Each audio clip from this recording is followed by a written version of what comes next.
예, 다시 한번 소개를 드리자면요.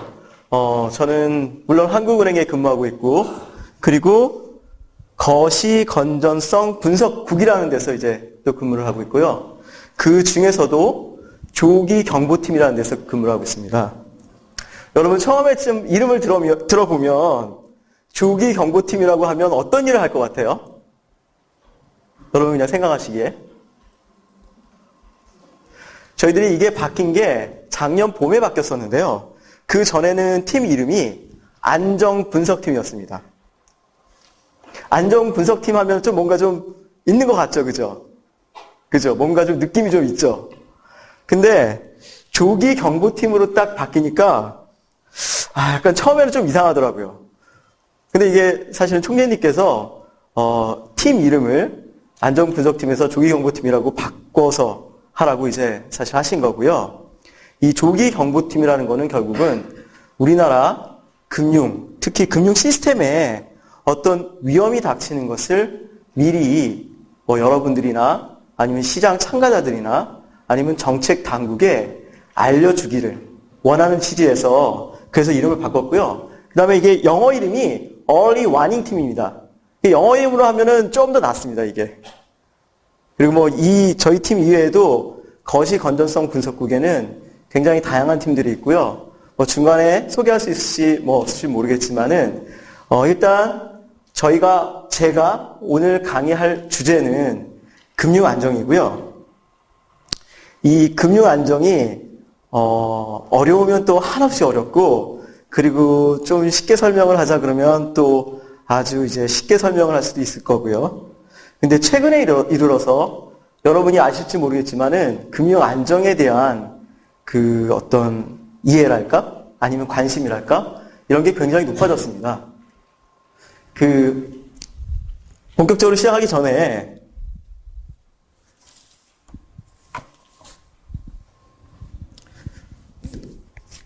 여러분 혹시 이 책자를 실물로 보신 분 한번 손들어 보시겠어요? 이 책자를 실물로 보신 분. 그러면 이 책자를 그냥 한국은행 홈페이지에서 그냥 한번 보신 분. 이게 PDF나 이런 걸로 나와 있거든요. 한국은행 홈페이지에. 몇 분 계시네요. 전 많을 줄 알았었는데 아직 몇 분밖에 안 되시는군요.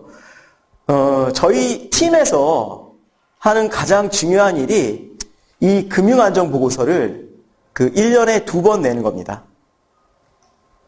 여러분이 최근에 신문을 좀 많이 보셨는지 모르겠지만은, 자영업자 문제, 그 다음에 전세 대란 문제 해서 요 한 일주일, 2주일 사이에 굉장히 신문이나 아니면 보도를 많이 좀 장식한 걸 보셨을 겁니다.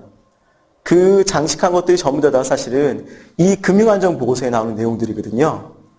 저희들이 이 금융안정보고서를 발표를 하면 이거를 기초로 해서 기자분들이 관심 있는 사항을 여러분들이 알기 쉽게 보도를 하는 겁니다. 혹시 기회가 되시면 이 책을 좀 봐주셨으면 좋겠고요.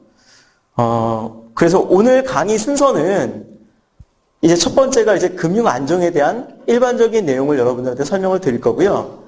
그러면서 다양한 내용에 대해서 이제 덧붙여서 설명을 드리고, 두 번째는 이제 이 책자에 나와 있는 중요한 내용들을 위주로 설명을 드리겠습니다. 그래서 보면 제가 생각하기에는 여러분이 어떤 걸 선호하실지는 모르겠는데요. 일단 4, 50분 정도 강의를 하고, 한 5분 내지 10분 휴식을 취한 다음에, 그리고 한 30분 정도 추가로 강의를 하고, 그리고, 여러분 질문을 받고 끝내는 걸로 하겠습니다. 그리고, 질문은 가급적이면 이제 저희가 말씀 드릴 때, 그때 이제 말씀을 해주시면 감사하겠습니다.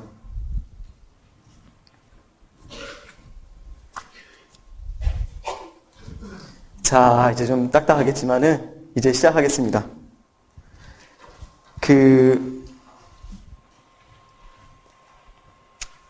아까 전에 말씀드렸듯이, 첫 번째가 이제 금융 안정이 무엇이냐, 거기에 대한 설명을 드리고요. 두 번째가 이제 우리나라의 금융 시스템의 안정성에 대해서 전체적으로 이제 우리나라 금융 시스템의 안정성은 이렇다라고 우리 팀에서, 조기경보팀에서 한국은행에서 바라본 관점을 말씀을 드리겠습니다. 자, 이제 시작하기 전에 여러분들의 관심도와 이런 걸 한번 보기 위해서요. 제가 한번 여쭙고 싶은 게 있습니다. 여러분들이 생각하시기에 현재 우리나라가 갖고 있는, 우리나라 금융이 갖고 있는, 내지는 우리나라 금융 시스템이 갖고 있는 가장 큰 위험 요소가 어떤 거라고 생각하세요? 혹시 생각하신 얘기가 있으면 말씀을 좀 해주시겠어요? 그냥 웃고만 계신 분들이 많은데요?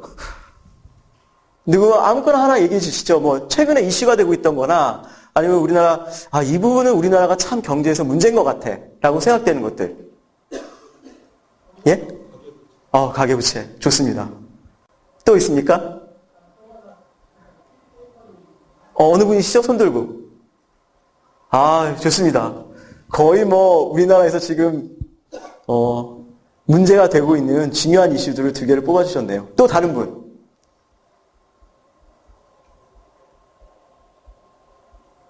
제가 저희 사실은 금융안전보고서를 쓴 이후에 이제 지방 대학교나 아니면 지방 금융인들이나 이런 분들을 대상으로 해서 사실은 강의를 많이 다닙니다.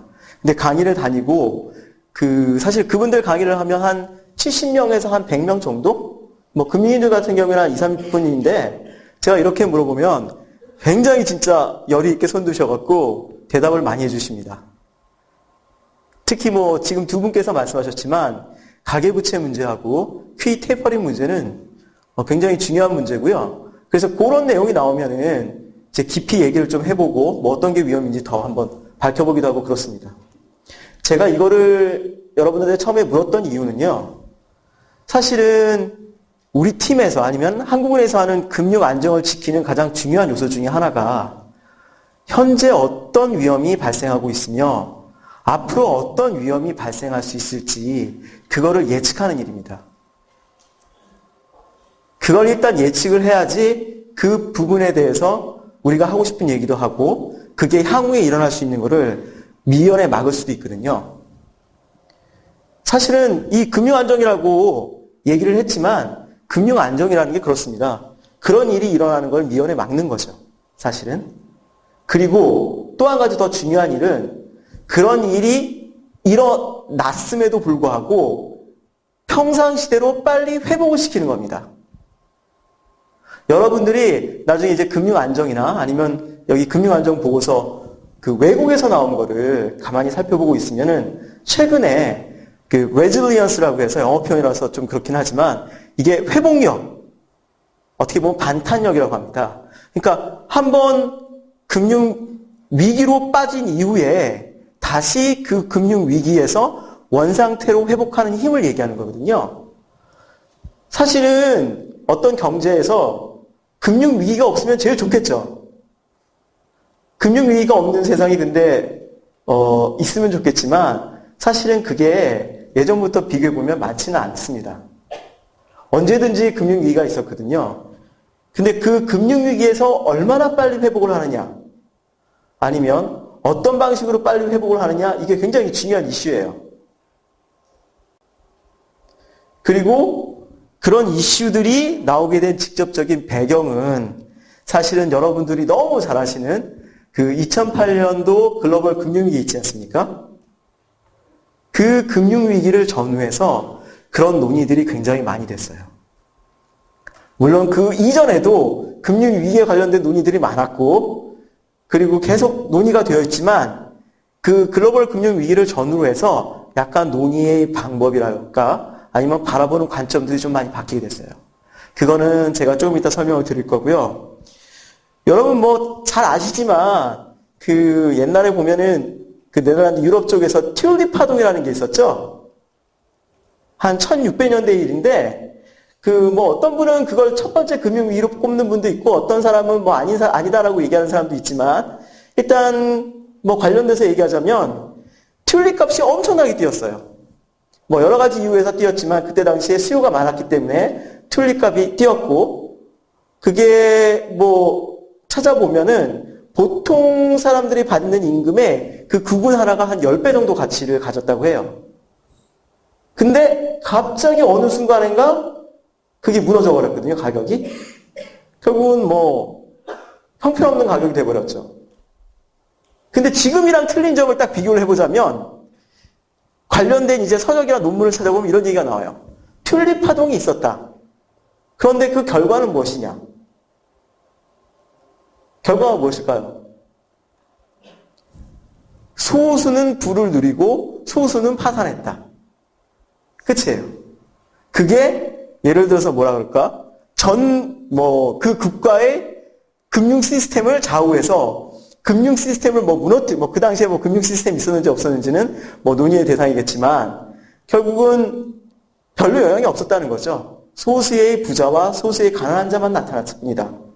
근데 지금은 어떨까요? 금융위기가 크게 발생하면 그 파급 효과가 엄청 대단하죠. 그죠?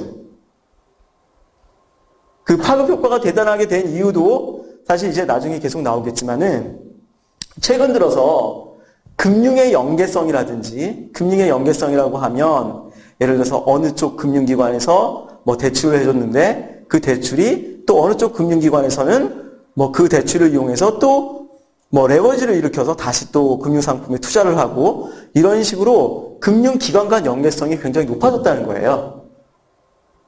그래서 한 금융기관이 망했을 경우에 다른 금융기관이 거기에 영향을 받는다는 거죠.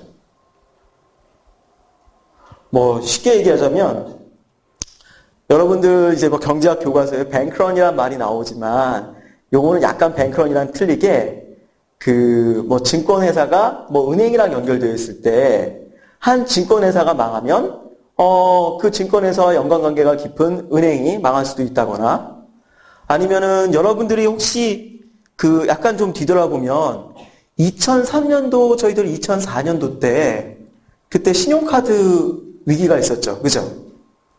그죠? 그때 당시에 그 외환위기 이후에 사실은 정책 당국에서 어떤 생각을 했냐면은 너무 이게 경기가 안 좋으니까 그럼 어떻게 경기를 부흥시킬 수 있을까? 어떻게 하면 좀 경기를 살릴 수 있을까? 그 생각을 많이 했어요. 근데 외국이랑 좀 비교를 해보니까 우리나라 같은 경우에는 내수가 좀 부족하더라. 그래서 내수 소비를 좀 진작시켜야 되겠다 해서 사실은 카드 발급을 좀 많이 할 수 있도록 규제를 풀어줬어요. 이게 풀어주다 보니까 여러분 카드 발급을 아무나 다 했죠 그때. 대학생들도 카드 발급하고 그래서 지금에는 그 표현이 많이 사라졌지만 그 당시에는 신용불량자라는 게 있었어요. 신용불량자. 연체가 있거나 여러 가지 요건에 해당되는 사람인데 결국은 빚을 못 갚은 사람들이거든요. 신용불량자들이. 근데 그 당시에 신용불량자가 한참 많을 때 300만이 넘었어요. 그 신용불량자들이 사실은 어떻게 보면은 이건 금융기관의 연계성이랑 조금 동떨어질 수도 있지만은 결국은 카드사가 그 신용불량자들이 갚을 수가 없게 되니까 이제 위험해졌죠. 그리고 그 카드사와 연계되어 있는 각 금융기관들 있지 않습니까? 증권사 특히 아니면 은행의 일부가 될 수도 있겠고 이 부분까지도 영향을 많이 미쳤어요. 그리고 그게 지금 2003년, 2004년도였었는데 시일이 가면 갈수록 금융기관의 연계성이 높아지고 있어요. 특히나 2008년도에 글로벌 금융위기가 발생했을 때에는 이제 미국 같은 경우에 굉장히 금융기관 연계성이 커졌어요. 금융기관 연계성이 커져갖고 결국은 어떤 한 금융기관의 위험 요소를 저희들이 잘 찾아내야 돼요. 어떤 위험 요인이 있는지 그걸 잘 파악을 해야 돼요. 좀 전에 얘기했듯이 다시 좀 본론으로 들어가면 그래서 저희들이 어떤 식으로든지 위기가 발생할 수 있을 거에 대한 예측을 해야 되는데 그 예측을 얼마나 잘하냐에 따라서 사실은 그거를 빨리 막을 수 있느냐 아니면 그 일이 커지느냐 그게 좌우가 돼요. 여러분 혹시 IMF라는 기구 아시죠? 그죠? 국제기구인데 IMF에서도 Global Financial Stability Report라고 해서요. 그러니까 국제 금융안정보고서라는 걸 내요. 거기는 어떤 내용이냐면 국제적으로 봤을 때 어떤 위험 요소가 일어날 것인지를 미리 예측하고 그 위험에 대한 경고를 해요. 근데 여러분이 혹시 그 2006년도에 그 IMF에서 나오는 그 글로벌 금융 안정 보고서를 한번 보시면요. 거기에 이런 설명이 있어요. 그 파생상품 여러분 아시죠? 파생상품. 그죠? 파생상품에 대한 그 약간 뭐라 그럴까? 특집기사 비슷한 게 하나 딱 나왔는데 거기에 그 파생상품에 대해서 뭐라고 얘기하냐면 이 파생상품으로 인해서 위험이 해치가 돼서 앞으로의 금융이 더 발전할 수 있을 것이다. 이렇게 평가를 했어요. 이게 맞는 말일까요? 이게 맞는 말일까요? 그거 있은 1년 반 이후에 바로 글로벌 금융위기가 일어났습니다. 근데 글로벌 금융위기가 일어났는데 여러분들이 뭐 유튜브나 이런 데 가보시면은 이제 석학들이 왜 글로벌 금융위기가 일어났는지에 대해서 이제 분석을 한 게 많아요.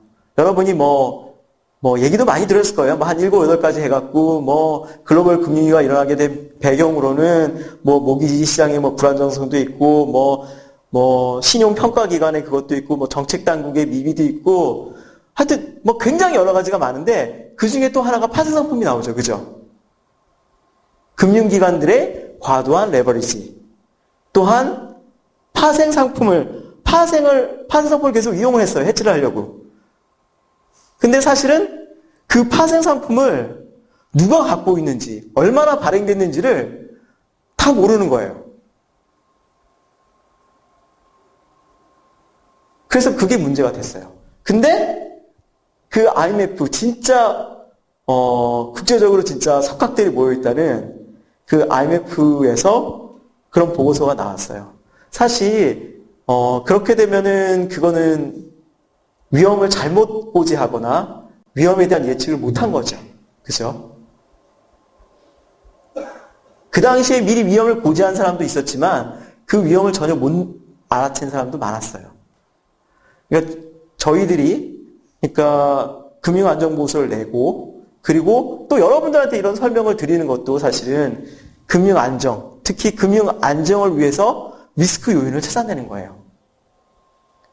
제가 오늘 말씀드리는 내용 중에서 일부는 어떤 위험 요소에 대해서 좀 이제 크게 얘기하는 게 있을 거예요. 근데 항상 금융안정이나 아니면 이런 금융안정 보고서를 쓰는 사람이 하는 이야기가 있어요. 그런 사람들은 우리들은 테일 리스크를 신경 써야 된다고 해요. 여러분 혹시 테일 리스크가 어떤 건지 아세요? 혹시 통계학을 공부하시면은 정기분포 이렇게 있잖아요. 그죠? 정기분포가 이렇게 있는데 이 꼬리면은 굉장히 확률이 적은 거죠. 그죠? 이 꼬리에 있는 거는 확률이 적어요. 예를 들어서 이런 거죠. 평균이 70점인데 100점 받은 사람하고 빵점 받은 사람은 되게 적을 거 아니에요. 그죠? 근데 저희들은 가운데 정기분포를 보는 게 아니라 이 끝에 있는 위험 요소를 보는 거예요. 끝에 어떤 위험 요소가 있어서 그 끝에 있는 위험 요소들이 영향을 미칠 수 있을까, 가운데. 그래서 그걸 봅니다. 그래서 제가 오늘 하는 얘기 중에선 조금 여러분들이 생각하기에 와, 저 사람은 이렇게 위험을 아니면 우리나라 경제나 금융에 이렇게 위험이 많았나 하고 실망하실 필요가 전혀 없는 거예요. 제가 말씀드리는 건 그런 테일 리스크를 보여줌으로 인해서 그런 테일 리스크가 일어나는 것을 미연에 막는 부분에 가장 중점을 두고 있는 거거든요. 자, 그래서 이제 서두가 되게 길어졌는데요. 이제 한번 나가게 보겠습니다. 여기 한번 보시죠. 금융안정의 정의. 앞부분에 좀 말씀드렸지만 사실은 학문적으로 금융안정이라는 걸 정의 내리기가 굉장히 힘들어요. 그래서 혹자는 이렇게 얘기해요. 금융 불안이 없는 상태를 금융안정이라고 한다. 뭐 말이 되는지 안 되는지 모르겠지만 요거를 조금 더 세부적으로 정의를 하면 뭐 우리 그런 거 있잖아요. 뭐 연극의 3대 요소, 뭐의 3대 요소 뭐 이런 얘기 많이 하잖아요.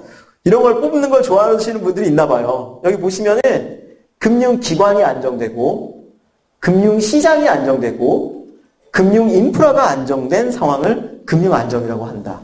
이런 정의도 있습니다. 여기 보시면 처음에 말씀드렸던 부분 중에 하나인데요. 여기 보면 시민경제활동을 원활히 지원할 수 있고 금융 불균형을 스스로 치유할 수 있는 상태이다. 이렇게 되어 있습니다. 정부의 지원이 많이 들어가게 되면 사실은 스스로 치유할 수 있다고 볼 수는 없는 거죠. 그죠?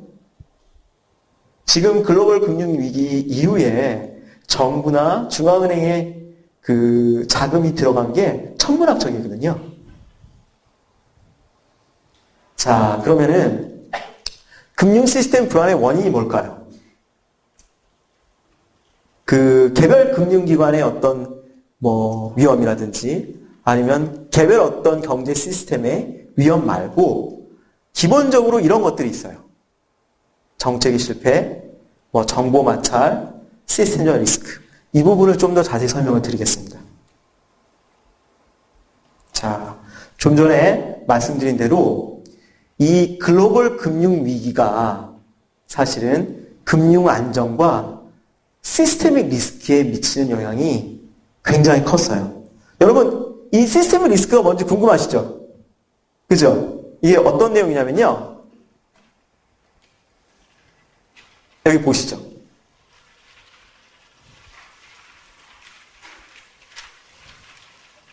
자, 여기 보시면요.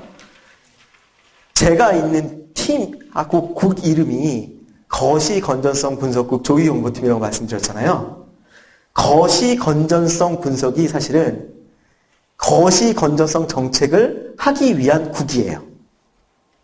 자, 여기 한번 보시죠. 거시 건전성 정책은 전체적인 시각에서 시스템 리스크를 감시 감독함으로써 금융 불안이 거시경제 손실로 파급되는 것을 방지하려는 정책이고 거기 가운데에 시스템 리스크가 나오는데 이 시스템 리스크는 뭐냐면은 금융 시스템에서 어떤 식으로든지 연계 고리를 가지면서 일어나는 위기를 얘기해요.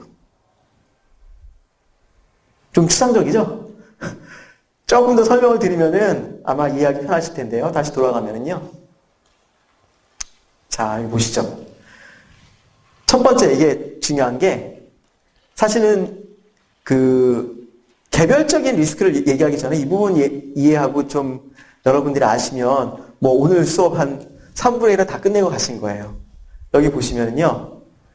금융위기 이전에는 개별 금융기관에 이거 파이낸셜 인스티튜션이니까 개별 금융기관의 위험이 굉장히 중요했었어요. 예를 들어서 이런 거죠. 어떤 은행이 하나 있거든요. 그러면 그 은행이 수익이 얼마가 났고 그 은행의 예를 들어서 BIS 비율이 얼마고 이런 것들이 굉장히 중요했어요. 사람들이 생각하고 정책당국자들이 생각하기에 그 금융기관 하나하나씩만 잘 되면 결국은 전체적으로 다 잘 되는 게 아니냐 이제 그렇게 생각을 했어요. 그런데 글로벌 금융위기 이후에는 시스템 리스크가 되게 중요했어요. 이런 개념이. 뭐냐면 어떤 한 금융기관이 굉장히 잘하려고 막 노력을 해요. 그래서 순이익도 맞추고 거기에 따른 행태도 하고 그런 식으로 굉장히 열심히 노력을 했는데 그걸 전체적으로 모아봤더니 금융 불안을 일으키는 요소들을 발견한 거예요. 자, 이렇게 얘기하니까 되게 헷갈리죠. 이렇게 한번 얘기해 볼게요. 경기가 좋아요. 경기가 막 좋아요. 좋아지고 있어요. 그러면 예를 들어서 제가 이제 은행의 CEO예요. 그러면 어떻게 생각하겠어요? 아, 이렇게 경기가 좋으니까 사람들이 대출을 많이 받으러 오네. 아, 많이 대출을 해줘갖고 경기가 더 활성화되게 해야 돼. 그러면 대출을 예를 들어서 운용하는 금액이 있을 거 아니에요? 그 금액이 이렇게 돼 있으면은 좀 운용을 좀 많이 해야지. 이번에 좀 대출을 더 많이 해줘. 그래갖고 금액이 막 나갔어요. 근데 어느 순간에가 갑자기 외부에서 시작이 왔어요. 외부에서 시작이 오면 어떻게 할까요? 이제 위험한 거예요. 아니, 얘한테 대출해줬는데 얘도 연체할 것 같고, 쟤한테 대출해줬는데도 쟤도 연체할 것 같고, 이런 식이죠. 그럼 어떻게 하겠어요? 회수해야죠. 그죠? 회수할 거예요. 여러분, 이것도 딴 얘기인데, 우리나라가 사실은 굉장히 외부 자금 유입에 민감하잖아요. 그죠? 여러분 그 얘기 들어봤죠? 우리나라의 외환 건전성, 뭐 아니면 과거의 외환 위기 때나 글로벌 금융 위기 때 보면은 굉장히 우리나라 외환 쪽 부분에 대해서는 자금 유출 쪽에서 되게 취약하다. 이런 얘기를 많이 들어보셨을 거예요. 왜 그럴까요? 우리나라는 기본적으로 지정학적 리스크가 있잖아요. 그죠? 제가 예를 들어서 미국의 큰 금융기관인데 한국에 투자를 했어요. 근데 갑자기 뭔가 위험이 거기에 있는 거예요. 어떤 국제적으로 뭔가 위험이 발생했어요. 그러면 어떤 나라부터 돈을 회수할까요? 위험한 나라부터 회수를 하겠죠? 좀 위험하다 싶은 나라. 그래서 사실은 글로벌 금융위기나 아니면 유럽 재정위기 때 우리나라에서 있던 자금들이 많이 유출이 됐어요. 최근에는 좀 상황이 많이 바뀌었는데 진짜 한 4, 5년까지만 전망하더라도 그렇게 많이 영향을 받았어요. 왜냐?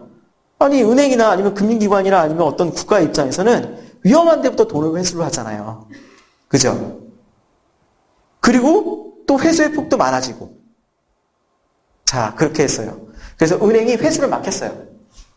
그러면 갑자기 호황기였다가 어떻게 되겠어요? 불경기로 좀 떨어지겠죠. 그죠? 그런데 원래대로라면 사실은 금융기관이 잘하려고 대출해 준 거잖아요. 더 잘하려고. 더 수익을 많이 내려고. 그죠? 그 행동을 안 했으면 진폭이 한 요 정도 경기 사이클이 요렇게 됐을 거예요. 그런데 그렇게 대출을 많이 해주면서 경기 사이클이 이렇게 돼버려요. 경기 사이클이 커져버리는 거죠. 이걸 뭐라 그러느냐? 경기 순응성이라고 해요. 경기 순응성. 경기가 좋을 때 더 나가고 경기가 나쁠 때 더 나빠지고. 시스템의 리스크를 얘기할 때 가장 큰 두 가지가 있어요. 한 가지는 아까 전에 얘기했던 금융기관 연계성. 그건 횡단면으로 보는 거예요. 한 시점에서 은행과 증권 아니면 은행과 카드, 금융기관과 금융기관에 연결된 고리를 보는 거예요. 근데 경기 수요성은 이걸 보는 거예요. 이거. 시계열적으로 봐서 어떤 식으로 연관이 되는가. 그래서 이런 경기 수요성을 막기 위해서 굉장히 여러 가지 노력을 많이 해요. 정책적으로. 예를 들어서 경기가 좋을 때 은행들 보고 대손 충당금을 더 쌓아라. 위험에 대비해서 좀 키프해 놓는 돈을 더 많이 쌓아놔라. 이런 얘기를 많이 해요. 그게 사실은 거시 건전성 정책 중에 하나예요.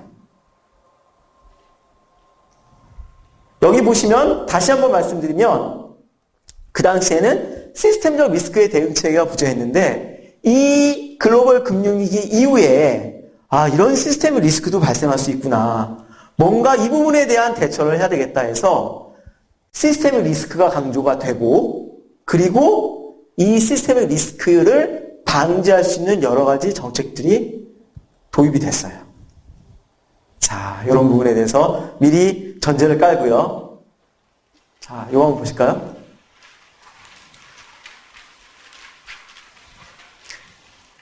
여기 읽어보면 이거예요. 경기가 호경기 동안에는 대부분의 지표들이 제대로 그 위험을 보여주지 못한다는 거예요. 자, 여기 보시면 알겠지만은 카나레가 있는데 죽었어요. 근데 죽으면서 뭐라고 얘기했어요? 여기 위기가 온다 그러잖아요. 그죠? 이걸 쭉 읽어보면 이게 무슨 얘기냐면요. 여기가 굉장히 이 오염된 광산이에요. 오염된 광산인데 카나리아가 그것도 모르고 계속 노래를 부르는 거예요. 그러다 결국은 어떻게 돼요? 노래를 하면 더 많이 마실 거 아니에요? 그냥 죽는다고요. 위험을 못 느끼고 그냥 죽는 거예요. 그래서 이 얘기는 뭐냐면 사실은 위험을 느끼는 게, 위험을 캐치하는 게 너무 어렵다는 얘기예요. 솔직히 말해서 그 위험을 다 알 수 있으면 금융위기가 오겠어요? 어떤 식으로든지 그 위험을 미연에 막으려고 노력을 많이 하겠죠. 그죠? 그래서 이런 부분이 있어요. 그리고 또 하나 볼게요. 금융 불안의 역설이라고 해요. 자, 요거는 제가 아까 전에 그 예시를 드렸던 거랑 굉장히 비슷한데요. 우리가 통화정책 같은 거, 한국은행은 통화정책을 하는 데죠. 그죠? 통화정책을 하는 데 있어서 가장 중요한 거는 사실은 금리죠. 그죠? 예전에는 아주 옛날에 1990년대, 뭐 그 전에, 그때는 한국은행에서 통화량으로 조절을 했었어요.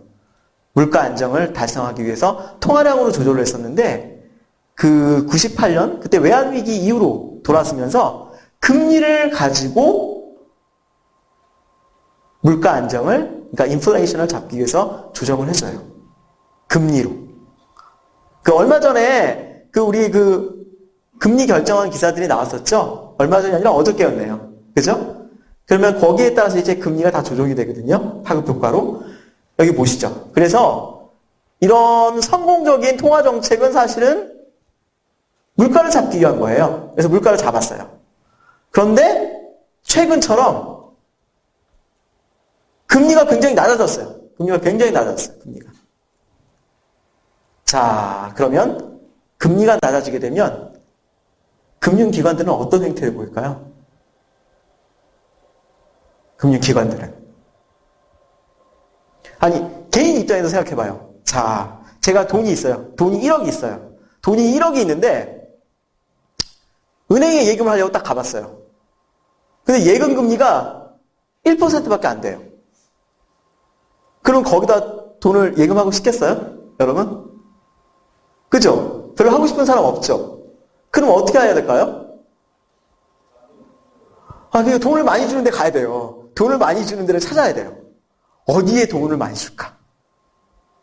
사실은 여러분 최근에 동양증권 사태 아시죠? 많이 들어보셨죠? 신문에 난 거. 그죠? 그게 사실은 왜 발생을 했죠? 뭐 그런 부분도 있고요. 그죠? 근데 자세히 보고 있으면 물론 사실은 금융기관 자체에서 그 상품에 대한 설명을 잘 안 해줬기 때문에 문제가 발생한 게 커요. 그렇지만 그 이면을 뒤돌아 봤을 때에는 예를 들어서 이런 거예요. 뭐 CP라든지 이런 거에 대해서 금리를 굉장히 높게 줘요. 뭐 한 6%, 7%. 시장에서 그렇게 금리를 준다고 하니까 일반 사람 같은 경우에는 저기 가서 예금 금리 보면은 1%, 2%밖에 안 되는데 거기 CP를 사면은 엄청나게 금리를 높게 준다더라 하면 그쪽에 가서 이제 그걸 사는 거예요. 근데 사실 그 회사가 워낙 위험하기 때문에 부도가 나면 그 CP는 종이 조각이 돼버리거든요. 그럼에도 불구하고 사실은 그 위험을 못 느끼는 거예요. 그래도 대기업인데 이게 망하겠어? 뭐 우리나라 경제가 망하는 것도 아닌데 그거 망하면 우리나라가 망하는 거지 해서 투자를 하거나 아니면 제대로 설명을 못 들었기 때문에 원금은 보장하고 무조건 부도날 위험이 없다고 얘기를 들었기 때문에 그걸 샀을 수도 있었어요. 근데 하여튼 이면을 봤을 때에는 결국은 저금리이기 때문에 내가 투자할 곳이 없어서 위험한 곳에 대해서 내가 투자를 하는 거예요. 위험한 곳에. 조금 더 크게 생각을 해볼게요. 제가 예를 들어서 삼성생명 CEO예요. 여러분 우리나라 삼성생명은 굉장히 그 자산 운용하는 게 규모가 커요. 그리고 좀 장기로 투자를 하고. 왜냐하면 보험회사니까. 그죠? 그러면 삼성생명 같은 경우에 분명히 투자하는 사람도 있을 거 아니에요. 그리고 중간에 이제 돈 나가는 것도 계속 있고. 그죠? 그 다음에 배당도 해야 될 테고. 뭐 여러 가지 사유가 있기 때문에 기존에 국채를 투자를 하면 이자가 3%밖에 안 돼요. 이거 안 되겠다. 그러면 부도 가능성이 있지만 조금 더 위험한데 수익률이 높은데 예를 들어서 대기업 중에서 좀 그래도 괜찮은데 국채보다는 망할 위험이 높지만 조금 더 수익이 더 주는 데를 가야 되겠다 해서 투자 범위를 확대시켜요. 투자풀이 요만큼이었다면 이제 그 요만큼에서 내가 국채 말고 금리를 더 주는 회사채도 더 사야지. 아니면 모기지증권도 더 사야지. 해서 조금씩 투자 범위를 넓혀요. 그게 뭐냐? 저금리일 때의 위험 선호행위예요. 위험 추구행위예요. 자, 여기 보시면 뭐 이코노미 에이전트라고 그랬는데 그게 결국은 금융기관일 수도 있고요. 이게 금융기관이 위험을 선호하게 돼버리는 거예요. 자, 그렇게 돼서 은행들이 결국은 위험 선호적인 행태를 많이 취하게 되고 이런 위험 선호적인 행태, 좀 전에 얘기해 드렸던 그런 부분, 대출을 해줄 때 경기보안기에 더 대출을 해주고 이런 부분들이 결국은 금융 불안과 시스템의 리스크를 일으키게 되는 거예요. 그죠? 제가 아마 나중에 이제 설명을 할 때, 본문에 설명을 할 때, 가계, 기업, 은행, 이런 순서대로 설명할 건데요. 아마 제가 봤을 때에는 가계, 기업을 하면 설명이 거의 다 끝날 거예요. 그래서 제가 지금 은행에 대해서 잠깐만 얘기를 하자면, 여기 나왔던 대로 지금 굉장히 저금리 상태죠. 그죠? 여러분 다 아시죠? 그죠? 그런데 우리나라 은행 같은 경우에는 사실은 뭐냐면 외국에 있는 투자은행과는 틀려서 이자 수익 부분이 굉장히 높아요. 이자 수익 부분. 그러니까 예를 들어서 뭐 외국의 투자은행, 모건 스탠리나 아니면 골드만삭스나 이런 데에는 수수료 수익이거나 아니면 뭐 컨설팅 수익이거나 이런 데 차지하는 비중이 굉장히 높은데 우리나라는 이자 따먹기라고 얘기하죠. 그냥 이자 따먹기 그냥. 그런 수익이 전체 수익의 80%에서 90%를 차지해요. 그러니까 이자의 영향을 되게 많이 받겠죠. 그죠? 또 하나 여기서 얘기를 하면 그 이자를 어떤 식으로 수익과 연결시키냐면은 여러분 예대금리차라고 혹시 들어보셨어요? 예대금리차. 예대금리차가 뭐냐면 예금하고 대출하고의 차이예요. 이자 차이. 조달하는 거는 예금으로 조달하죠. 그죠? 대부분, 많은 부분은. 그죠? 그럼 예금 금리가 있을 거 아니에요. 그리고 대출 금리가 있죠. 그죠? 그 두 개의 차가 사실은 수익에 막대한 영향을 미쳐요. 그래서. 그런데 금리가 낮아질수록 그 예대 금리 차가 줄어들어요. 예대 금리 차가. 그러면 은행 수익은 어떨까요? 은행 수익 당연히 떨어지죠. 그죠? 은행 수익이 그래서 수익이 많이 떨어져서 최근에 조금 문제가 되고 있어요. 은행 수익이 떨어지는 거 플러스 또 하나 뭘까요? 또 중요한 거. 잠깐 얘기가 나왔었는데. 은행은 여러분 대출을 해주잖아요. 그죠? 예를 들어서 여러분한테 대출을 해줬는데 10명한테 대출을 해줬는데 그 중에서 한 명이 예를 들어서 못 갚고 그냥 나동거라졌어요. 그리고 갑자기 세월이 지나서 한 5명이 나동거라졌어요. 그러면 한 명 나동거라졌을 때보다 5명 나동거라졌을 때가 훨씬 위험하겠죠. 그죠? 최근에 여러분 대기업 중에서 법정관리 들어간 대기업이 한 몇 개 정도 될 것 같아요? 많죠. 저도 몇 개인지는 정확히 모르겠는데 뭐 웅진, 뭐 STX, 그다음에 동양 이런 식으로 해서 대기업 관련된 부실 채권이 굉장히 많이 늘어났어요. 여러분 개개인 같은 경우에는 그렇게 금액이 크지 않지만 대기업 같은 경우에는 대출해서 빌린 금액이 굉장히 크죠. 그죠? 그렇게 해서 돈을 못 받게 되면 은행 수익성에 당장 영향을 미쳐요. 당장. 물론 은행들은 기존에 대출을 해주면서 그 대출이 부실날 거를 대비해서 미리 돈을 쌓아놓지만 그 돈을 쌓아놓는 게 점점 없어지는 거예요. 그게 없어지면 다시 쌓아야 되잖아요, 돈을. 그죠? 나중에 그게 다 손실 처리되는 거예요. 그래서 은행 수익성이 지금 사실은 많이 안 좋아지고 있고 저희들이 그래서 은행 부분에서 위험 요소로 잡았던 게 가장 큰 요인 중에 하나가 저금리로 인한 수익성 악화 부분을 저희들이 위험 요소로 하나 들었어요. 자, 일단 넘어가시죠.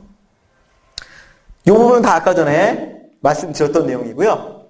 여기 시계열 측면이 있고 횡단면 측면이 있는데 이게 시스템의 리스크를 유발시키고 그리고 여기에 대한 여러 가지 대응 방법이 있는데 경기 대응 완충 자본을 부과하는 거. 이 부분은 조금 어려운데요. 이게 뭐냐면 여러분 뭐 비아이스 비율이라고 어떻게 보면은 그 은행의 자산 건전성을 유지시키기 위해서 이런 거는 꼭 지켜라 라고 국제기구에서 이렇게 공통적으로 만들어 놓은 규정이 있거든요. 그 규정 중에서 경기에 대응해서 경기가 좋을 때 오히려 조금 자본을 더 쌓아놔라. 은행 내부에. 그게 경기 대응 완충 자본 부과예요. 이거는 뭐냐면 SIFI라고 해서 약간 규모가 큰 금융기관이 있잖아요. 그러니까 예를 들어서 이게 영어로 뭐냐면 Systemically Important Financial Institution 이런 의미거든요. 그러니까 금융기관의 규모가 아니면 뭐 금융라든지 뭐 다른 측면도 있을 수 있지만 굉장히 커서 그 금융기관 하나가 망하면 딸린 금융기관이 굉장히 많이 망한다. 여러분 리만 브라더스가 2008년도에 파산을 했잖아요. 그죠? 근데 그런 거 여러분 혹시 아실지 모르겠지만은 리만 브라더스가 파산하기 전에 이게 파산으로 가야 되는지 안 가는지에 대해서 논의가 굉장히 많았었어요. 왜냐하면 리만 브라더스가 파산하기 전에 이거를 망하게 할지 안 망하게 할지 이거에 대해서 고민이 많았다는 얘기가 있었거든요. 사실 뭐 역사를 뒤돌릴 수는 없지만은 그 당시에 만약에 리만 브라더스 자체가 파산을 하지 않았으면 금융위기가 오지 않았을 수도 있지 않느냐라고 얘기하는 사람들도 있었어요. 근데 결국은 리만 브라더스가 파산을 하고 거기와 바로 연계해서 그 큰 AIG가 무너질 듯 말 듯 그랬잖아요. 그렇게 큰 금융기관, 다른 금융기관에 영향을 미칠 수 있는 그런 큰 금융기관은 조금 더 엄격한 규제를 받아야 된다는 거예요. 자, 그러면은 딱 매치가 되죠. 요거는 시계열 측면이고요. 그죠? 시계열 측면이죠. 그죠? 경기 대응이니까. 요거는 뭐예요? 행간면 측면이죠. 그죠? 이렇게 두 개로 좀 나눠져서 대응책이 나오는 거예요. 자, 여기 뭐 관련돼서 원천, 거시건설 정책 역할, 거시건설 정책 수단 이렇게 나오는데 요거는 보시면 될 것 같고요. 그리고 이제 요거는 뭐 가장 그 기초적인 건데 기초적인 거라도 이 부분이 사실 제일 중요해요. 각국에서 보면은 이 부분을 가버넌스라고 해서 어떤 역할을 각각의 중앙은행, 정부, 금융감독기구, 예금보험기구가 어떤 역할을 해야 되는지에 대해서 굉장히 중요하게 논의가 되고 있어요. 제가 작년에 스웨덴 중앙은행에 잠깐 갔다 왔는데요. 거기 스웨덴 중앙은행의 이제 담당자분들하고 금융 안정에 대해서 뭐 어떤 식으로 생각을 하고 있느냐, 최근의 이슈가 뭐냐, 그리고 너희들은 지금 어떤 부분을 제일 중요하게 생각하고 있느냐라고 물었을 때 거기서 똑같이 이런 얘기를 했어요. 사실은 여러 가지 규제 측면이나 이런 부분은 지금 어느 정도 다 도입이 됐다. 현재 가장 중요한 거는 가버넌스다. 금융감독기구가 있고 스웨덴에도 중앙은행이 있어요. 그 나름대로의 역할 분담이라든지 향후에 어떤 방식으로 그걸 운영해야 될지 굉장히 중요해요. 지금 우리나라를 보면은 사실은 여러분도 알다시피 금융감독원이 있고 금융위원회, 여기는 어떻게 보면 금융위원회는 이제 어떻게 보면은 이제 정부죠. 금융감독원은 그거랑 좀 이제 별개고, 그런데 법 제정이라든지 금융에 관련된 부분은 사실은 금융위원회가 대부분 컨트롤을 많이 해요. 그리고 금융감독원은 검사 조사 나가는 일을 많이 하고, 한국은행은 2011년부터 그 목적 조항에 금융 안정이 들어왔어요. 그래서 물가 안정과 동시에 금융 안정도 너희들이 신경 써야 된다. 신경 이제부터 써라, 더 열심히. 그래서 저희들이 이제 또 금융안정보고서를 만들어서 이걸 국회에 제출하고 뭐 법정 보고서가 되고 그랬어요. 그런데 여러분, 글로벌 금융위기 이후에는 사실은 그 그 금융 감독 권한이 중앙은행으로 통일된 경우가 많아요. 뭐 영국 같은 경우도 그렇고, 뭐 미국도 뭐 원래 FRB가 좀 관여를 많이 했었지만 FRB 권한도 좀 강해지고, 그래서 사실은 이걸 어떻게 나눠야 될지 굉장히 논란이 있고요. 우리나라 같은 경우에도 여러분이 금융 감독해갖고 신문 기사를 찾아보시면 이런 내용이 굉장히 많이 나와요. 최근에 가버넌스에 대해서. 금융 안정은 어느 기관이 맡아야 되고, 금융 감독 권한은 어디에 가야 되고, 여러분들도 나중에 이런 부분에 대해서 또 관심 있으시면 보시면 좋을 것 같습니다. 자, 여기 이제 저희 이제 쉬는 시간 끝나고 지금부터 할 강의는 이제 크게 요거도 두 파트로 나눠지는데요. 이제 첫 번째는 저희들이 이제 금융안정 보고서를 쓰는 절차를 간략하게 좀 소개를 드릴 거고요. 그 절차가 이제 끝난 다음에 그 세부 내용에 대해서 특히 가계하고 기업 위주로 설명을 드리겠습니다. 자, 준비되셨나요? 예. 좀 전에 제가 처음 딱 여러분들에게 말씀드렸을 때, 우리나라의 금융에 미치는 위험 요소가 뭐냐에 대해서 물어봤잖아요. 근데 한 분은 가계부채라고 답변을 하셨고, 한 분은 이제 QE-taperin이라고 말씀하셨고, 그렇잖아요. 근데 사실은 아까 전에도 얘기했듯이 위험 요인을 찾는 게 굉장히 중요해요. 근데 제가 갑자기 예를 들어서 여러분들 이렇게 모아놓고, 가계부채 1번, QE-tapering 2번 해갖고, 그럼 요번에 위험 요소는 1번이 가계부채고 2번이 QE-tapering이니까 그거를 이제 분석하면 되겠구나 하고 그러면 끝날까요? 제가 만약에 그렇게 써갖고 위에 보고를 하잖아요? 그러면 이렇게 박 과장이 위험 요소를 2개 뽑았구만. 그래, 위험 요소 2개는 어떻게 뽑았지? 저기 A라는 사람하고 B라는 사람이 얘기를 해서 그렇게 했습니다. 그러면은 저는 아마 회사 잘릴지도 몰라요. 그쵸? 그러니까 그런 위험 요소들을 파악하는 게 굉장히 중요해요. 그리고 어떻게 파악하느냐에도 굉장히 절차적인 것들이 있고 각 나라마다 조금씩 틀리고요. 자, 그럼 우리나라에서는 어떻게 하는지 좀 간략하게 설명을 드리겠습니다. 자, 이게 영어로 된 거랑 영어로 안 된 거랑 막 혼용이 돼 있어서 그렇긴 한데, 외국에 나가서 설명할 때도 있고 그렇기 때문에 조금은 영어로 돼 있는 것도 있고 안 돼 있는 것도 있습니다. 저희들이 일단은 가장 먼저 하는 게 위험 요소를 찾기 위해서 시스테믹 리스크 서베이라는 걸 합니다. 서베이. 요게 이제 74명인데요. 이 74명 어떤 분이냐면 대부분 우리나라 금융기관들 CFO나 아니면 리스크관리 본부장들.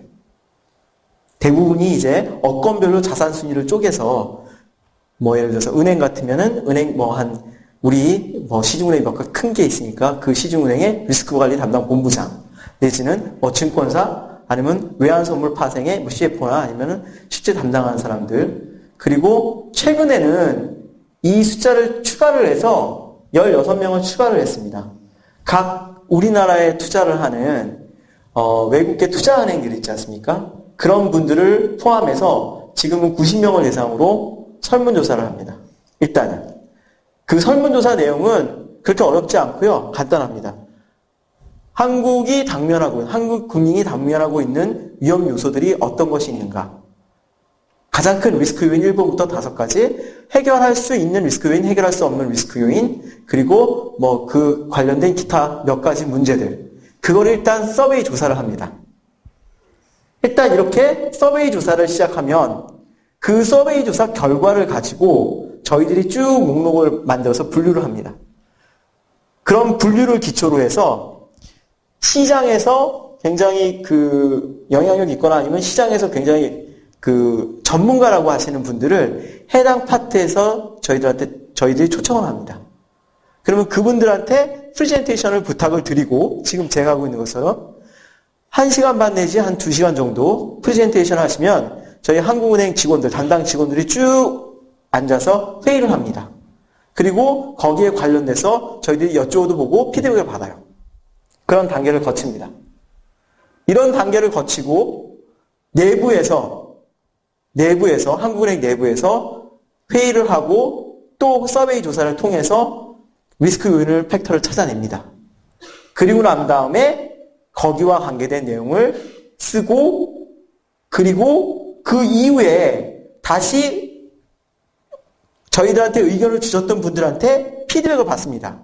이 부분은 좋다. 아니면 이 부분은 나쁘다. 아니면 이 부분은 너희들이 덜 포함을 했다. 이 부분은 반드시 포함을 하는데 빼먹었다. 그러면 그 부분을 다시 체크를 했다가 다음번 할 때 체크를 하고 그 부분을 다시 또 반영을 합니다. 절차는 이런 식입니다. 이거는 여러분들이 참고 삼아 아시면 좋겠다고 해서 제가 붙여놓은 건데요. 저희들이 7월, 올해 2013년 7월에 시스템 리스크 서베이를 한 겁니다. 사실은 그 서베이를 한 당시에 한 2, 3개월 내에 이슈가 되는 부분을 사실 지적해 주시는 분들이 많기는 합니다. 올해 1월에 서베이를 한 번 더 했었는데 올해 1월에 서베이를 한 거에는 사실은 가계부채 문제가 1등이었었거든요. 근데 여기 보시면 1등이 중국 등 신흥국 성장 둔화, 2등은 미국 양적 완화 축소, 3등은 가계부채, 그리고 쭉쭉 나갑니다. 여러분 두 개가 나왔죠? 미국 양적 완화하고. 그러니까 사실은 여러분이 생각하는 거랑 비슷하게 생각하시는 전문가들이 많은 거예요. 그리고 어떻게 보면 여러분들이 말씀하신 거는 전문가들이 얘기하거나 신문에 보도된 내용들을 본인께서 얘기하실 수도 있고 이렇습니다. 여기에 금융 시스템에 미치는 영향력과 발생 확률도 이렇게 조사를 해서 나타내고요. 이런 걸 보면 참 특징적인 게 뭐냐면 여러분들 이거 딱 보면은 이렇게 종류로 5개로 나누지만은 외국 사람들 같은 경우에 저희들이 16명한테 서베이를 하거나 아니면은 다른 외국에 나가서 이제 얘기를 하다 보면은 우리가 생각하는 것만큼의 사실은 가계부채에 대해서는 어떻게 보면은 위험을 조금 덜 느끼는 것 같아요. 물론 우리나라 사람이 아니기 때문에 그렇게 생각할 수도 있는데 설문을 하다 보면 가계부채 문제가 좀 뒤로 처집니다. 외국 사람들은. 물론 크루그만이나 어떤 학자들 중에 일부분은 한국의 가계부채 문제가 아직도 굉장히 위험하다라고 하시는 분들이 분명히 있어요. 근데 전체적으로 놓고 봤을 때는 오히려 QE 테이퍼링보다는 조금 떨어지는 것 같아요. 외국 분들이 어떤 기준에서 판단할지 모르겠지만은 QE 테이퍼링 영향이 더 클 수 있다는 생각을 하시는 분들도 있다는 거거든요. 근데 한국, 특히 상호저축은행이나 은행 이외에 제2금융권에 있는 CFO분들한테 물어보면 가계부채라고 대답하시는 분이 거의 대부분이에요. 왜냐하면 본인이 위험을 느끼거든요. 본인이 위험을 느끼는 거예요. 이제 하다 보면은 가계부채에 대해서 제2금융권 같은 경우는 여러분도 아시다시피 물론 우량한 업권도 있어요. 근데 상호저축은행이나 대부업이나 아니면 이런 부분에 있어서는 조금 연체율도 높고 그런 부분이 분명히 있거든요. 그러니까 내가 CFO인데 그런 부분에 나간 대출이 연체율이 지금 높아지고 있어 하면 위험할 수밖에 없겠죠. 그런 면이 없지 않아 있습니다. 자, 여기를 보시면요, 이제 본론입니다. 아까 전에도 잠깐 설명을 드렸듯이 금융안정보고서에 나온 내용이고요. 이 안정보고서의 내용 전체는 사실은 대부분의 목차는 있습니다. 목차는 있고 그 목차가 바뀔 수도 있긴 한데 대부분의 목차는 크게 이렇게 분류를 할 수 있고요. 이렇게 가계, 기업, 금융 시스템의 안정성, 그 다음에 정책 이런 식으로 되어 있고요. 가장 머리말에는 개관을 합니다. 개관이 뭐냐? 전체적으로 평가를 한 거죠. 우리나라 금융 시스템이 현재는 어떻다? 위험하다? 안 위험하다? 어떤 수준에 있다? 그거 어떻게 표현할까요? 그냥 말로 우리나라 금융 시스템은 안정합니다. 그러면은 사람들이 다 못 믿어하는 사람들이 많을 거예요. 그러면 이거를 지수로 보여줘야 돼요. 어떤 숫자로 표현을 해주는 거예요. 그렇게 하기 위해서 굉장히 노력을 많이 했고 그래서 이걸 숫자로 표현하는 게 많아요. 그 숫자는 좀 이따 보여드릴 거고요. 그리고 여기를 보시면 가계 기업의 재무 건전성이 나와요. 이거는 금융기관의 차주 입장에서 보는 거예요. 좀 전에 말씀드린 가계 기업 쪽에서 연체가 많이 발생하거나 부실이 발생을 하면 이 부실이 결국은 금융기관에 영향을 많이 미치는 거거든요. 그래서 사실은 가계 기업의 재무 건전성을 보는 거예요. 그리고 금융 시스템 자체로 들어가서 은행, 비은행 금융기관, 금융시장, 외환 건전성 이 네 개를 전체적으로 봐요. 은행하고 비은행 금융기관은 수익성, 건전성, 자본 적정성 여러 가지를 봐요. 그리고 금융시장 전체로 얼마나 변동성이 있는지 예를 들어서 금리라든지 환율이라든지 아니면 이런 부분에 있어서 얼마나 플럭추에이션이 심한지 변동성이 심한지 외부의 영향을 많이 받는지 그리고 외환 건전성 부분에서는 우리나라의 단기 부채가 얼마 정도인지 감내 가능한 부채가 어느 정도 수준인지 여러분 우리 외환 위기가 있었잖아요. 이거는 한국은행에 그렇게 좋은 얘기는 아니긴 한데요. 그때 외환 위기 당시에 사실은 여러분들이 딱 생각했을 때 우리가 사실은 외환 보유액이 많으면 어떤 식으로든지 자금 유출에 대응할 수 있는 여력이 좀 생기거든요. 그래서 항상 외환 보유액은 얼마 정도 쌓아놔야 된다. 그런 얘기를 굉장히 많이 해요. 어느 정도 쌓아야 되는지는 논란이 분분해요. 어떤 사람은 지금 3천억 달러?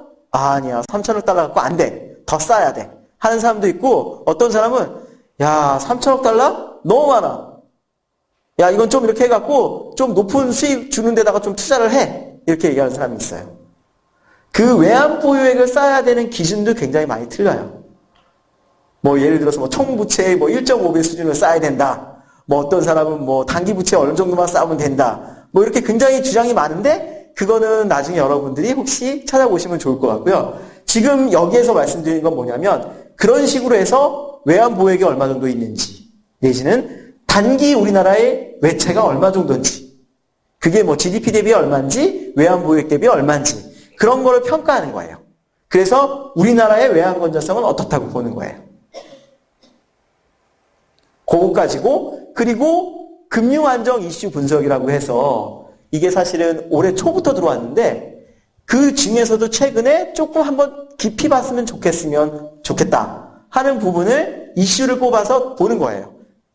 그게 이번에 2개였었는데 하나는 자영업자고 하나는 은행 부분 외화 유동성 스트레스 테스트예요. 자, 이거 우리 조기경보팀에서 금융안정 보고서를 쓰는 파트도 있고 그리고 그 이외에 예를 들어서 좀 나눠서 다른 국이랑 같이 쓰는 것도 있어요. 그래서 제가 쓴 파트는 가계하고 자영업자 부채 취약 요인 이 부분을 제가 썼어요, 이번에는. 그래서 사실 설명도 가계만 하고 싶은데 하여튼 기업도 설명을 드리겠습니다. 일단 자, 그 다음에 넘어가면 각 섹터별로 저희들이 위험 요소를 뽑은 거예요. 요번에는 요게 테일 리스크의 가능성이 있다. 테일 리스크가 아니더라도 이 부분은 경제에 미치는 영향이 크기 때문에 금융에 미치는 영향이 크기 때문에 이 부분을 한 번 더 봐야 된다.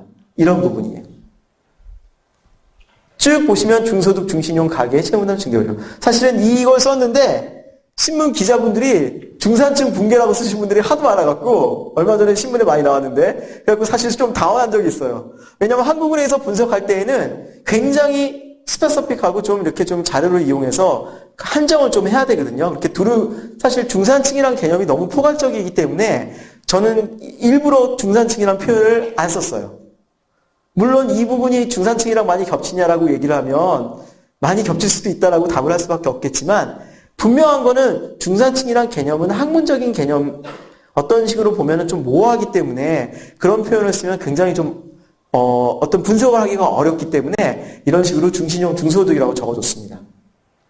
그리고 최근에 주택시장 상황 변화 관련 잠재 위험. 여러분 요즘에 전세 가격 굉장히 많이 올라가고 있죠. 그죠? 그래서 주택시장 관련된 부분에 대해서 쓴 거예요. 그리고 여기는 박스 쭉 했고 그 다음에 기업 부분을 보면 기업 간 양극화 심화 다 알죠? 이거 우리나라에서 진짜 삼성 빼면 어떻게 될까요? 삼성 빼면 삼성이 우리나라 전체 기업의 영업이익에서 차지하는 비중이 굉장히 높아요. 삼성 하나가 있고 없고에 따라서 그 분석한 수치들의 차이가 다 틀려져요. 그래서 삼성 효과가 굉장히 크기 때문에 이거를 빼고 더하고가 분석에 굉장히 중요한 요소가 될 수도 있고, 여기서는 기업 양극화 심화라고 했어요. 최근에 이뤄서 각 기업을 보면 매출액 기준으로 보면 상위 기업은 굉장히 지금 사실은 잘 되고 있는데 그 아랫단에 있는 기업들은 규모가 작을수록 안 좋아지고 있어요. 이게 어떻게 보면 문제예요. 그리고 동양이라든지 STX나 아니면 이런 부분 있죠? 일부 대기업의 유동성 위험이 우려가 되고 있어요. 이거 먼저 전제로 여러분 깔아놓으면 그런 기업들이 왜 갑자기 지금 위험해졌을까요? 그런 기업들이? 자, 그런 기업들의 특징을 보면 몇 가지가 있어요. 대부분 건설사.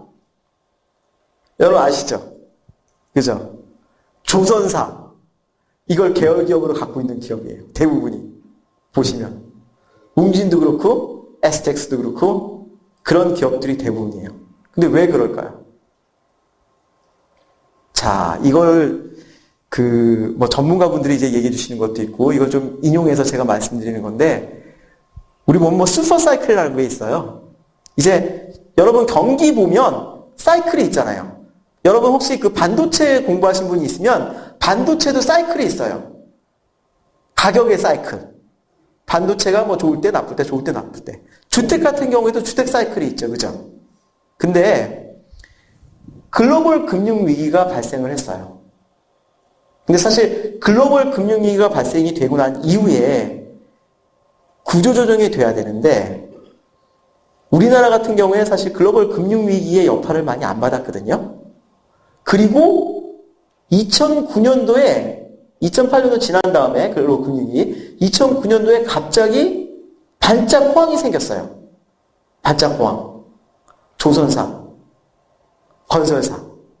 그리고 2009년에 보면 주택가격이 좀 올라갔어요. 그리고 그때 당시에 원래는 사실은 구조조정이 돼야 되는데 오히려 그래서 건설사하고 조선사 같은 경우에 투자를 많이 했어요.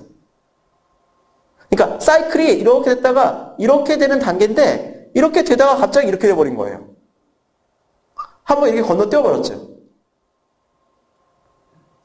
그렇게 되다 보니까 경기 둔화가 2011년부터 쭉 지금 지속되고 있잖아요. 경기 둔화가 지속되는 바람에 기존에 투자했던 게 과잉 투자가 돼버린 거예요. 한마디로. 투자를 많이 했으니까 그러면 어떻게 해서 투자를 했겠어요? 다 돈을 빌려서 투자를 했겠죠. 그 돈을 빌려서 투자를 한 게 결국은 지금 부메랑이 돼서 돌아오는 거예요. 그때 당시에 그래서 CP 발행도 많이 했고 돈을 끌어당기기 위해서 여러 가지 좀 이렇게 행동들이 눈에 보이는 행동들이 있거든요. 지금도 사실 조선사, 건설사는 구조조정 지금 계속 되고 있지만 최근 들어서 조선사에서 조금 좋아지고 있는 모습이 보이고 있다라는 거는 이제 애널들이 이제 얘기를 하고 있긴 하지만 아직까지는 좀 좋지는 않은 것 같아요. 그렇게 여러 가지 이유로 인해서 일부 대기업 유동성 위험 우려가 있고 그리고 또 이건 설비 투자가 안 된다는 거는 기존에 계속 나왔던 거니까 그런 부분이 있어요. 은행 부분에 이런 부분이 있고 비은행 금융기관도 또 여러분께서 보시면 되고 그리고 여러 측면이 있습니다. 이 부분은 여러분들이 시간 나실 때 좀 더 자세히 보시면 될 것 같아요. 자, 그래서 일단 우리나라 금융안전 현황과 잠재위험 요인입니다. 사실은 페이지수로 따지면 여기까지 보면 한 열 몇 페이지밖에 안 돼요. 실제적인 내용이 이제 이 안에 있는 내용인데 이 안에 있는 내용은 일부는 재미가 없고 일단 일부는 좀 너무 깊게 나가는 경우가 있고 그래요. 그래서 가장 조금 전반적인 안정성에 대해서 이제 얘기를 드리고 세부적인 내용은 너무 깊이 안 들어가는 선에서 여러분들이 꼭 아셨으면 좋겠다는 선에서 이제 좀 넘어가려고 합니다. 자, 이걸 보시죠. 이 그림이 두 개가 있습니다. 그림이. 여기 보시면 이게 빨간 게 지금 최근이죠. 빨간 게. 이게 빨간 게 됐습니다. 빨간 게. 여기 6개가 있습니다. 평가 지표로. 나빠진 게 뭐죠? 전 6개월보다 현 6개월이 나빠진 게. 딱 보시면.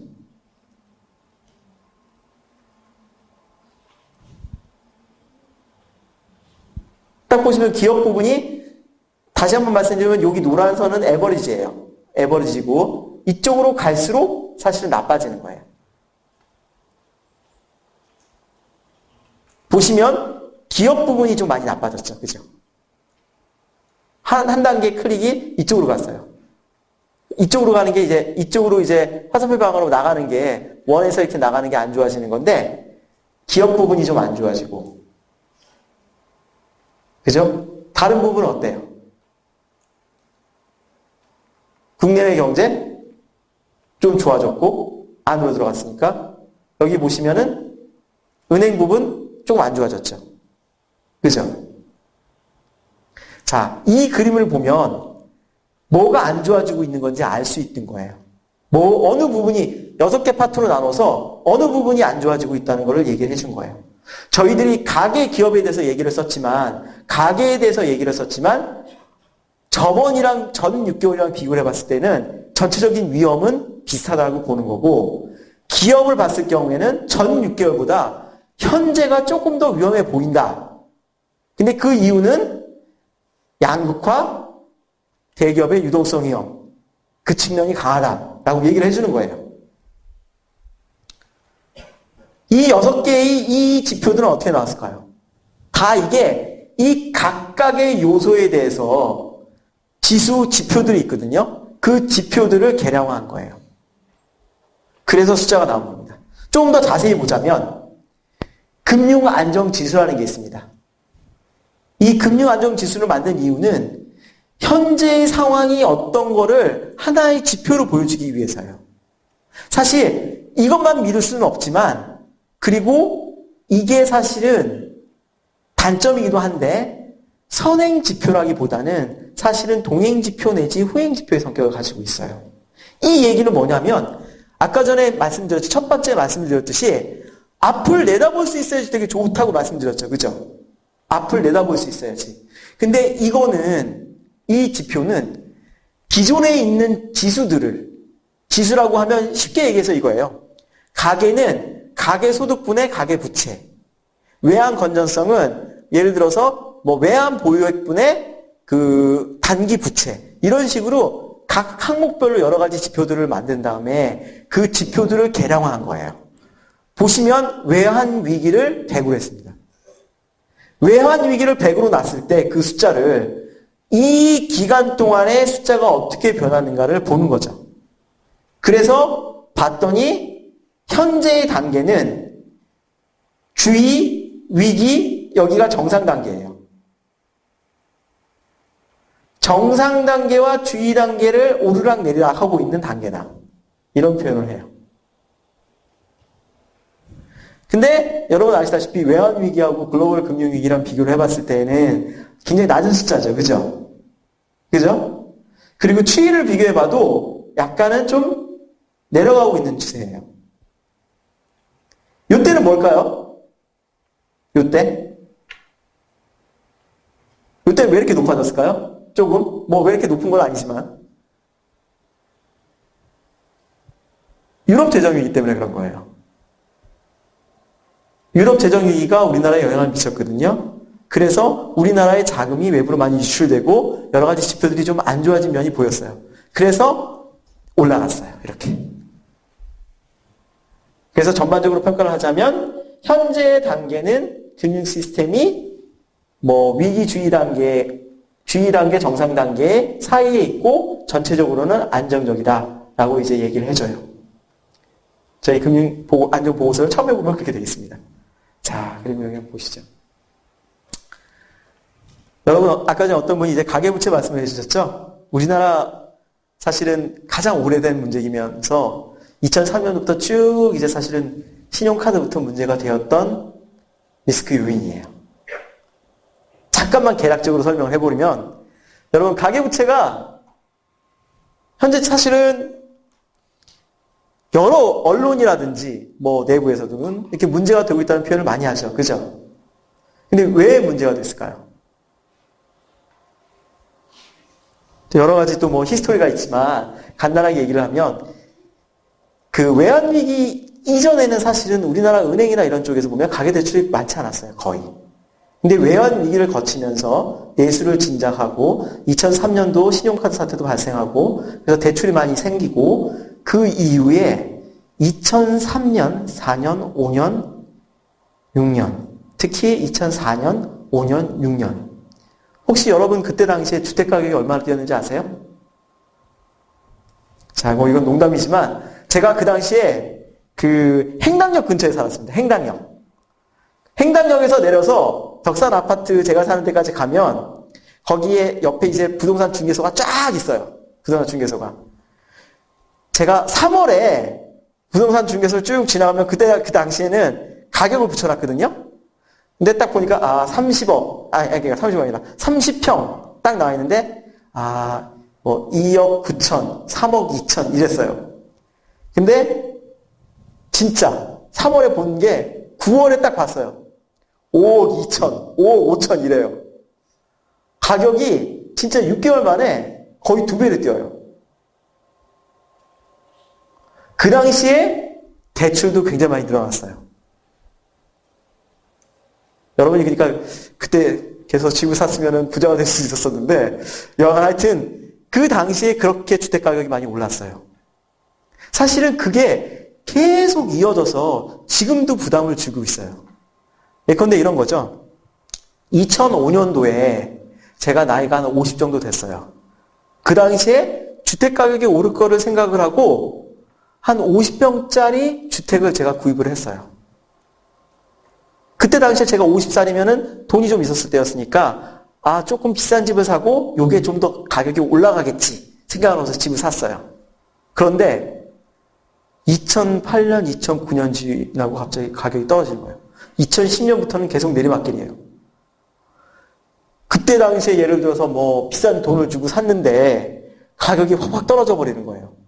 그리고 더 결정적인 거는 내가 레버리지를 많이 일으켰어요. 대출을 많이 받아서 산 거예요. 왜냐? 가격이 올라갈 거라고 생각을 했으니까 그 당시에는. 그러면 그 사람들은 갚을 수 있을까요? 없을까요? 지금 사실은 이자만 내기도 벅차요. 그런 게 아직까지도 꽤 있어요. 여러분들도 레버리지를 일으킬 때에는 굉장히 그런 부분을 감안을 하고 이제 하셔야 되는데 가계부채 규모 및 증가를 보면 이렇게 되고 있어요. 2009년, 10년, 11년 이때를 보면은 9년에 발작 부동산 경기가 또 올라갔기 때문에 그때도 대출이 많아졌어요. 그리고 비은행 쪽의 대출도 많이 늘어났고 그래서 전반적으로 대출이 계속 늘다 보니까 결국은 이제 정부에서 2011년에 가계부채 연착륙 대책이라고 해서 대책을 세웠어요. 그래서 2012년 이후부터는 증가세는 좀 둔화됐어요. 자, 여기 보시죠. 여기 보시면 좀 증가세가 좀 둔화됐죠. 그죠? 여기까지 계속 올라가다가 조금 증가세가 둔화됐어요. 뭐 많이 증가세가 둔화된 건 아니지만 원래 연 베이스로 따지자면 이건 상반기 베이스에서 그런데 연 베이스로 따지자면 원래 2010년, 11년도에 거의 10% 정도 유지됐던 게 2012년 지나면서는 한 5% 정도로 유지가 되고 있어요. 지금. 자, 처분 가능소득 대비 가계부채 비율은 계속 이렇게 상승하다가 최근 들어서 조금만 상승하고 있어요. 처분 가능소득 대비 가계부채 비율이 가계부채의 건전성을 판단하는 굉장히 중요한 지표 중에 하나입니다. 그리고 다중채무 금액이 이게 뭐냐면요. 여러 군데서 대출받은 사람 있죠. 은행에서 대출을 받고 은행에서 대출을 받아서 모자라요. 그러면 이제 상호저축은행 가서 대출을 받는 거예요. 아니면 새마을금고 가서 또 대출을 받는 거예요. 이렇게 여러 군데에서 대출을 받았던 거를 대출을 받은 사람을 다중채무자라고 하고 그 다중채무자가 대출을 받은 금액을 다중채무 금액이라고 해요. 이걸 왜 분석을 할까요? 왜냐? 이 사람들이 연체가 기본 일반 한 군데에서 대출을 받은 사람보다 연체율이 높기 때문이에요. 더 위험하다고 보는 거기 때문이에요. 항상 어떤 식으로든지 진짜 지금 상황이 예전보다 더 위험해졌어? 안 위험해졌어? 이걸 봐야 되거든요. 그걸 볼 수 있는 지표를 뽑아야 돼요. 그 중에 하나가 이 다중채무예요. 다중채무 여기서 쓴 공식적인 용어는 사실상 3개 금융기관으로부터 대출을 받은 사람이에요. 이런 거죠. 2개까지는 별로 차이가 없다는 거예요. 예를 들어서 제가 은행에서 대출을 받았는데 돈이 좀 부족해서 저쪽에 어디 무슨 여진 전문 금융기관에서 카드 대출을 좀 썼어요. 그걸로 갖고는 위험하지 않다는 거죠. 위험하지 않다는 게 아니라 전체적으로 봤을 때 그런 부분에 있어서는 차이가 그렇게 많이 안 난다는 거죠. 그런데 여전사에서 대출을 받았는데 또 대법체 가서 돈을 또 빌렸어요. 너무 돈이 없어서. 이제 그런 사람들은 연체 위험이 높아진다는 거예요. 그래서 이걸 뽑았어요. 자, 보시죠. 1인당 대출의 규모는 올라가고 대출 규모는 한 요때랑 비슷해요. 조금 차이가 나요. 조금 올라갔어요. 자, 그리고 이건 전반적으로 분석을 한 거고요. 이제 세부적으로 들어간 거예요. 여기서. 중소득, 중신용 가계의 채무부담 증대 우려. 중소득. 여러분 중소득, 중신용 하시니까 감이 안 오죠. 그죠? 이게 중소득이 얼마인지, 중신용이 뭐를 얘기하는지 어려우실 거예요. 자, 중소득을 보겠습니다. 이 중소득 개념은 이런 거예요. 여러분 가계동향조사를 통계청 보시면은 우리나라의 그 전체 가구라기보다는 거기서 표본을 뽑아서 그 한 뭐 5천 가구면 5천 가구, 6천 가구면 6천 가구 표본을 뽑아서 그걸 표본을 쫙 정리를 해요. 그러면 중위값이 나오잖아요. 그 중위값을 기준으로 해서 보는 거예요. 그리고 OECD 기준을 보면 그 중위값의 50%에서 150%를 중위소득자라고 얘기를 해요. 그러니까 이런 거죠. 예를 들어서 연소득이 5천만 원이에요. 5천만 원이면 거기에 5천만 원의 50%, 2,500만 원. 그죠? 그 다음에 그 상위 150%, 7,500만 원. 그러면 2,500에서 7,500이 중위소득이 되는 거예요. 중소득은 이런 기준으로 분류를 한 거예요. 그리고 중신용은 우리 신용평가 회사라고 있을 거예요. 여러분들은 아직 그 금융거래를 안 하신 분들이 많아갖고 신용 그 등급이 없을지도 모르는데 그 신용 등급을 보면 고신용 등급, 중신용 등급, 저신용 등급 이렇게 나눠요. 저신용 등급은 대부분이 연체를 한 사람이고 1등급부터 10등급까지 나누는데 1등급부터 4등급까지를 고신용, 5등급, 6등급을 중신용, 7등급 이하를 저신용이라고 해요. 여러분이 저신용자로 떨어지면은 거의 은행에서 대출 받기 힘들어요. 그래서 신용관리가 되게 중요한데 그거는 또 다른 얘기고요. 그런데 여기서 이제 중신용, 중소득 얘기를 하면서 처음에 중신용 얘기가 먼저 들어갔어요. 이 얘기를 왜 했냐면은 여러분 가계대출이 하도 늘다 보니까 정부에서 가계대출 연착륙 대책을 세웠다 그랬죠? 그죠? 그 대책을 세운 이후에 사실은 은행들이 자체적으로 리스크 관리를 엄청 했어요. 예를 들어서 리스크 관리를 하면 여러분들이 은행장이라고 하면 그 누구한테 대출을 해줄까요? 결국 고신용자한테 대출을 해줄 거예요. 왜냐하면 신용이 높으니까. 그리고 누구한테 대출을 회수할까요? 중신용, 저신용자들한테 회수를 해요. 리스크 관리를 하다 보니까. 이거를 뭐라 그럴 수는 없는 거예요. 왜냐하면 그건 당연한 거거든요. 은행이 리스크 관리를 하기 위해서. 근데 그렇다 보니까 사실은 지금 저신용자들에 대해서는 정부에서 여러 가지 지원책이 굉장히 많아요. 물론 중신용자 중에서도 일부에 대해서는 뭐 국민행복기금이라든지 세이마호시라든지 바꿔드림로라든지 이런 굉장히 지원을 많이 해주는데 중신용자는 사실은 약간은 좀 제한되어 있어요. 그 부분에서. 그래서 보면 은행들도 중신용자에 대해서 리스크 관리를 더 심하게 하는 거예요. 얘네들에 대해서 상환을 하는 거예요. 그러면 중신용자 입장에는 어떻겠어요? 이제 은행을 못 이용하게 되는 거예요. 은행을. 내가 은행을 이용하고 싶었는데 왜 은행을 이용할까요? 금리가 낮으니까. 대출 금리가 싸잖아요.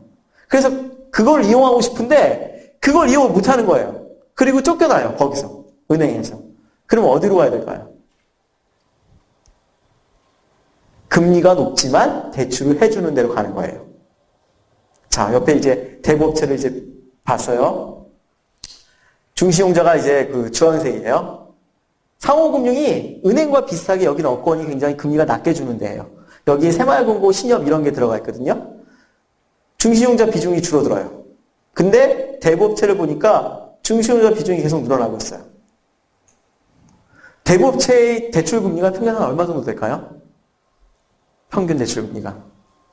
여러분 중에서 뭐 대부업체 이용하신 분이 많이 없으니까 모르시겠지만 은행이 여러분들 주택담보대출 금리가 최근에 이제 4% 내지 5% 수준이에요. 신용대출도 직장인 우대 신용대출 금리는 한 4% 후반이에요. 4% 중반에서. 근데 대부업 대출 금리는 평균이 한 얼마 정도일까요? 아닙니다. 37%입니다. 여러분이 대출을 받으면 37%를 내야 되는 거예요. 엄청나죠? 그죠? 엄청납니다. 거의 대부분이 그래요. 그것도 40%가 대부업 등록 등에 관한 법률에 보면 40%가 한계예요. 40%를 넘어가면 안 되거든요. 그래서 대부분이 39%를 주는데 일부인 경우에 금리가 확 낮아져서 그래서 평균이 37%예요. 여러분 가시면 대부분 39%라고 보면 됩니다. 자, 그래서 중신용자들이 지금 채무 부담이 사실은 늘어날 수밖에 없는 이유가 사실은 중신용자 전체가 다 아니에요. 중신용자 중에서 돈이 없는 일부 중신용자가 이렇게 대부업으로 밀려나고 있는 거예요. 분명한 건 다시 한번 말씀드리지만 전체 중신용자가 다 덜어내서 걔네들이 대부업체로 가는 게 아니라 그 중신용자 중에서 잘 돼서 고신용자로 올라가는 사람도 꽤 많아요.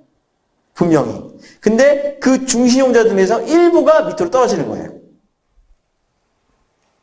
자, 그리고 다음 보시면 중소득 중시형 가계 채무부담 증대 우려입니다. 여러분 요즘 자영업자가 되게 위험하다 그러잖아요. 자영업자. 사업이 안 되니까. 특히 영세한 자영업자 있잖아요. 이게 장사가 잘 안 돼요. 근데 그런 자영업자들을 보면 대부분이 중소득에 위치한 자영업자들이 꽤 많아요. 한 비율로 봤을 때는 자영업자 전체로 봤을 때는 한 60, 70%가 지금 중소득에 있어요. 근데 이런 사람들을 보면 여러분 자영업자로 생활하면 기본적으로 어떻게 하겠어요? 일반 사람보다 대출을 많이 받을까요? 적게 받을까요? 그렇죠? 사업을 해야 되니까 대출을 많이 받을 수밖에 없어요. 대출을 많이 받게 되죠. 그러면 어떻게 될까요? 이자를 더 많이 내야 되죠. 그렇죠? 이자를 더 많이 내야 되는 거예요. 그래서 여기 보면 원리금 상환 부담 비율이 있어요. 원리금 상환 부담 비율이라고 밑에는 분모는 소득이고 위에는 분자는 원리금이에요. 원리금. 내가 1년 동안의 소득이 얼마인데 그중에 1년 동안에 이자하고 원금으로 얼마를 내야 되는지 그 비율을 보는 거예요. 근데 자영업자가 워낙 가운데에 많으니까 얘네들이 대출이 또 많아요. 그래서 이 비율이 가장 높아요. 그리고 자영업자인 경우에 비은행 이용 비중도 3분위, 소득 3분위가 뭐냐면 이게 중소득이랑 겹쳐요. 거의 3, 4분위가 중소득이랑 겹치거든요. 그래서 이 부분은 이제 소득 1분위부터 못 사는 놈들부터 소득 5분위, 잘 사는 놈들까지 20%, 20%, 20% 이렇게 끊어놓은 거예요. 소득 분위는. 1분위는 가장 못 사는 사람, 5분위는 가장 잘 사는 사람. 근데 비은행권 대출 비중은 사실은 1분위가 제일 높기는 해요. 1분위가. 제일 못 사는 사람이니까 은행을 이용을 못 하겠죠, 잘. 근데 3분위도 높아요. 그리고 전세를 살고 있는 사람, 특히 중소형 전세를 살고 있는 사람은 중소득인 경우가 대부분이에요. 뭐 잘 사는 사람 같으면은 좀 좋은 데 살겠죠. 그죠? 그리고 아주 못 사는 사람 같은 경우에는 월세라든지 아니면 이렇게 좀 다세대라든지 하여튼 이거는 그렇게 얘기하는 건 아니지만 하여튼 보면 중소득인 경우에는 전세, 중소형인 경우가 많아요. 자, 한번 보시죠. 아파트, 단독주택, 연립주택. 어디가 제일 많이 올랐어요? 아파트가 제일 많이 올랐죠. 그죠? 중소대. 어디가 제일 많이 올랐죠? 소형, 중형이 많이 올랐죠. 그죠? 결국은 이런 식으로 거주비라든지 내가 어떤 식으로 살아야 될 주택 가격이라든지 이런 부분에서 최근에 특히 전세 가격이 많이 올랐잖아요. 부담을 느낄 수밖에 없어요. 여러분 사실은 뭐 여기 나이 드신 분도 계시고 또 이제 대학생 분도 계시는데 부모님을 보세요. 사실은 전세 가격 때문에 굉장히 고생하시는 분들이 많을 거예요. 뭐 소득 분위별 전월세 목적 대출 비중이 이건 3분위가 가장 높다는 걸 이제 보여준 거고요. 그리고 이런 상황하에서 중소득 같은 경우에는 소득도 실질 소득도 별로 안 늘었어요. 중소득인 경우에 다 비교를 해보면 마이너스죠. 이게 금융위기 전하고 최근 숫자하고 실질 소득을 비교한 거예요. 거의 중소득인 경우에는 오히려 마이너스예요. 저소득인 경우에는 이 경우에는 정부 정책으로 여러 가지 그런 효과가 많이 좌우를 한 것 같아요. 그리고 월소득 구간별 가계소비 지출 증가율 추이를 보잖아요. 이런 식으로 나와요. 근데 갑자기 여기 소비가 왜 이렇게 뜬금없이 나왔을까요? 여러분, 제가 뭐 지금 시간이 많이 돼서 요거 하나만 하고 아마 기억도 못할 것 같아요. 주택시장 잠깐 하고 그래야 될 것 같은데, 자, 여러분 가계부채가 왜 문제죠? 한번 다시 짚고 넘어가죠. 우리나라의 가계부채가 문제라고 얘기를 많이 하죠. 그죠? 가계부채가 왜 문제예요? 가계부채가 왜 문제일까요? 그것도 있어요. 맞아요. 좋아요. 예. 자, 쉽게 생각해 보세요. 가계부채가 문제되는 경로는 두 가지 경로예요. 첫 번째 경로는 뭐냐면, 가계부채를 받은 사람들이 많은데, 그 사람들이 연체를 하거나 부실이 나는 거예요.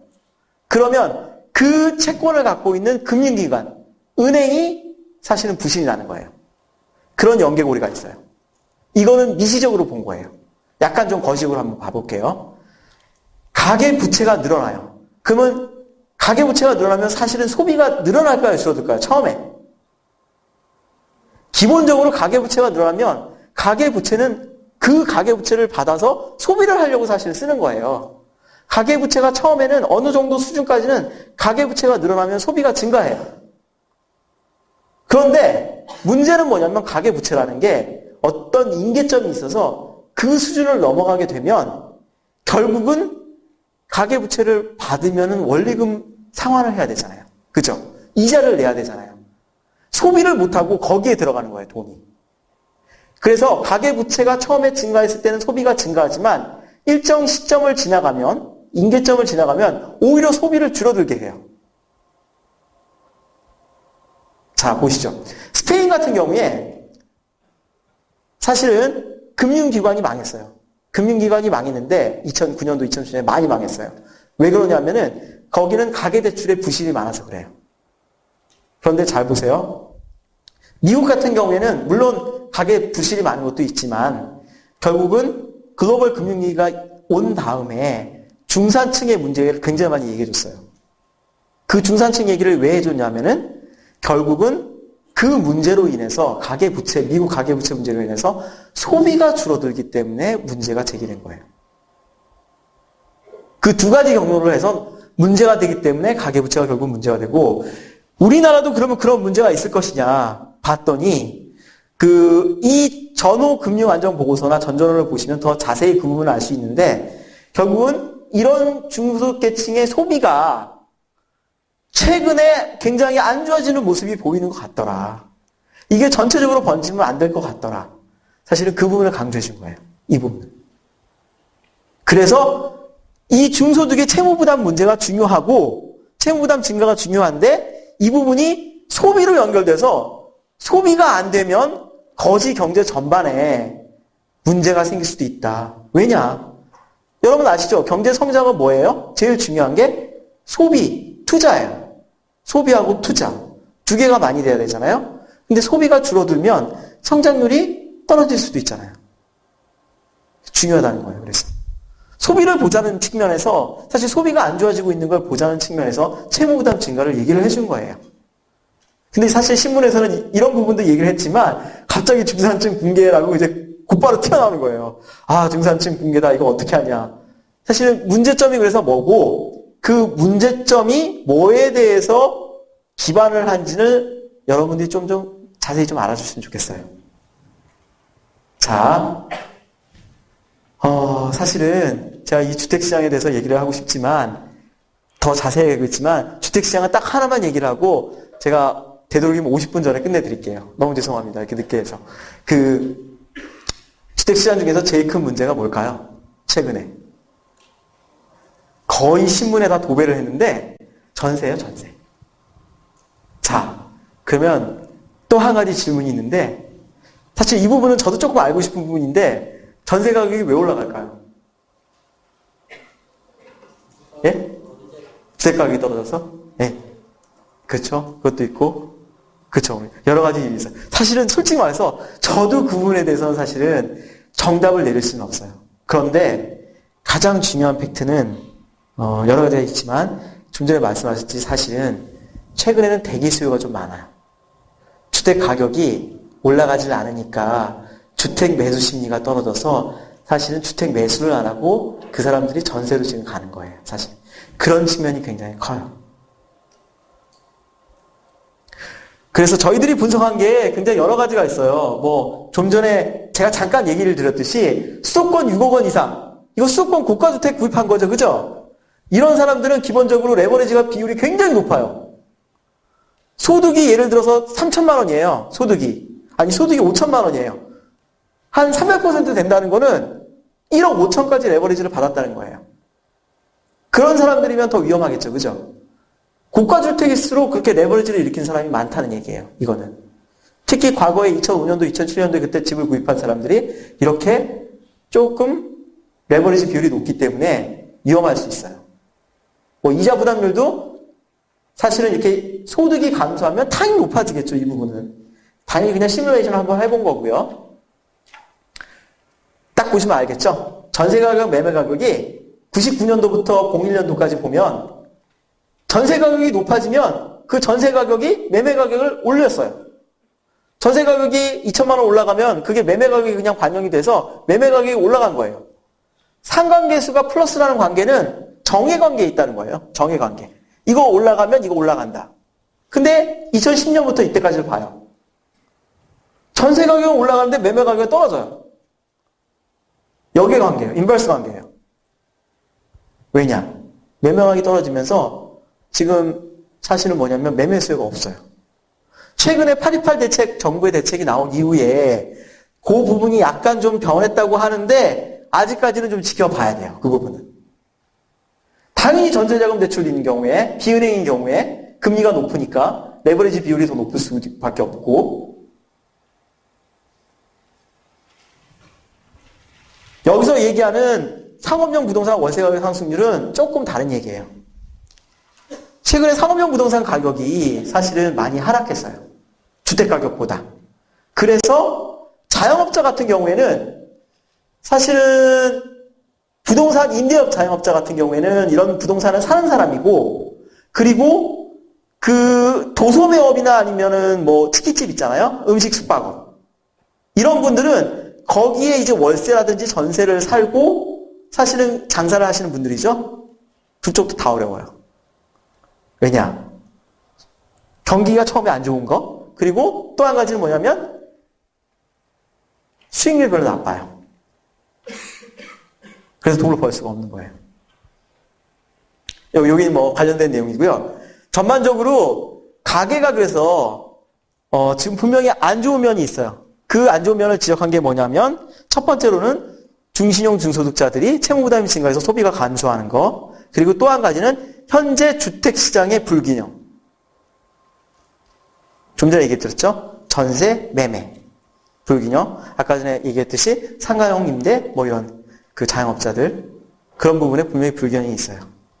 자, 사실은 기업 부분하고 또 우리 아까 전에 여기 계셨던 분들 중에 한 분이 굉장히 관심 있으신 분이 그 주택가격 법을 얘기하면서 스웨덴하고 일본하고 좀 비교해 주셨으면 좋겠습니다 라고 얘기를 했었는데 제가 솔직히 말해서 다 비교를 해드리고 싶지만 사실은 그 주택버블은 굉장히 여러 번 있었어요. 그 단순히 그때만이 아니라 과거를 보면 주택버블은 계속 있어 왔던 사건이고 최근에 그게 문제가 됐던 게 크게 문제가 됐던 게 뭐냐면 스웨덴의 사례하고 1980년대 후반하고 1990년대 초반에 북구 3구의 그 나라들하고 1990년대 중반에 일본의 케이스하고 그 다음에 2008년도 글로벌 금융위기 이때 미국하고 영국하고의 그 주택가격 버블이 있었어요.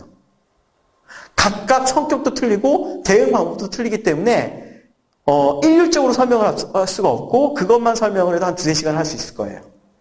특히 일본 같은 경우에는 더 많이 할 수 있고 그런 부분은 나중에 설명을 들으시거나 궁금하신 분이 있으시면 여쭤보시면 되고요.